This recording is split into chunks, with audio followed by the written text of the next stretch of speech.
Encore des bombardements en Palestine. Et les grands États ne disent rien. Quelle hypocrisie. Pourtant les pays musulmans devaient s'unir pour aider la Palestine et combattre l'ennemi Israël. Quelle honte. Allah le Tout-Puissant des enfants brûlés. Je n'en peux plus. Éteins-moi la télé. Qu'Allah leur vienne en aide. Allahumma amin. C'est vraiment triste ce qui les arrive. Cela montre que nous sommes en ce fin des temps. Le prophète Muhammad alayhi salam avait prédit tout cela. Notre prophète bien-aimé, paix et salut sur lui. Raconte-moi la suite de son histoire, ça t'aidera à oublier ce qui arrive à nos frères et sœurs palestiniens. Où est-ce qu'on s'est arrêté? Sur ses épouses, nos saintes mères. Qu'Allah soit satisfait d'eux. On va parler de ses tantes et oncles paternels et maternels, ses serviteurs et ses affranchis. Tabarakallah. Tu as toute mon attention.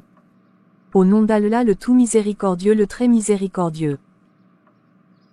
On va commencer par ses tantes et oncles paternels. La mère d'Oumou Dirar et d'Abbas et Nutella. Moukawim, Am, Safiya. Cela viennent de Hala, fille de Oueb. D'accord. Abu Lahab et de Lubna-Hari et Arwa sont de Safiya sans équivoque. Celui qui mettait les bâtons dans les roues à notre prophète bien-aimé et qui torturait les Sahaba.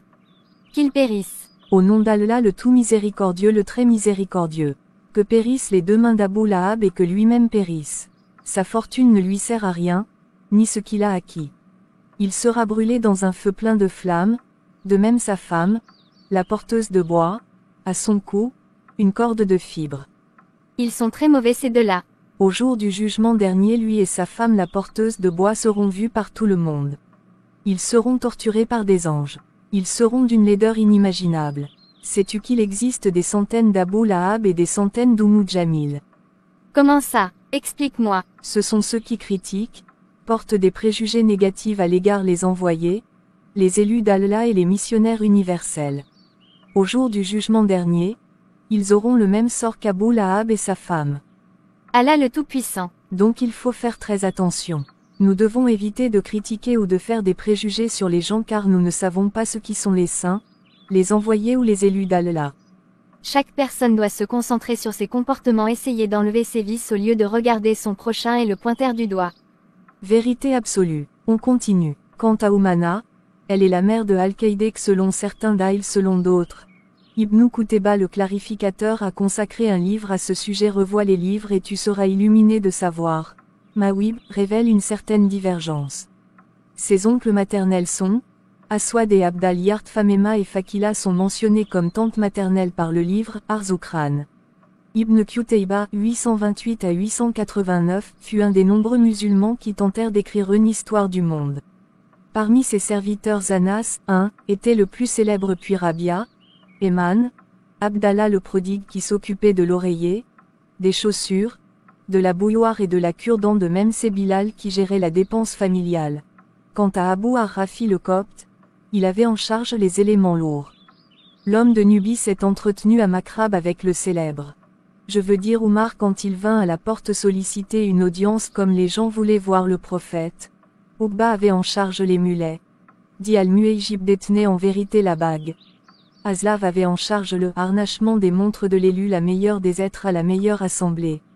On rapporte que c'est à son propos que descendit la sourate recommandant le tayammum, selon d'autres c'est à propos d'Aïcha d'après les relations les plus courantes. Jundub, Unena, Nuaym, Mouadjir, Iyad, Hilal, dit avec Sagda, Diumikmar, Asma, Ujad le frère d'Asma sont de ceux qui étaient au service du glorieux.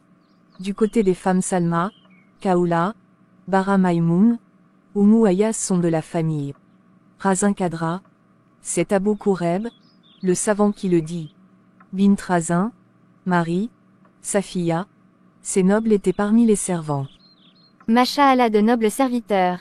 Et les affranchis. Ousama est un affranchi de même que son père, son frère Eman, Taoulan, Idam, Anjasha, Shakran, Rabat, Yassar, Aslam, Wafaid, Abou, Salman, Zaïd, Abour, Fadala, Rafi, Sinao, Abou Mouaïb, Saad, Dumera, Sandaransa est cité parmi leur assemblée. Rifa'a, Hicham, Akmar de même Rouafi.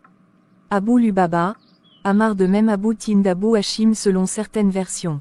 À Taïf 23 ont été affranchis. Ah bon? Oui. Quels sont leurs noms? Afla, cite le cuisinier Abu Ubaid.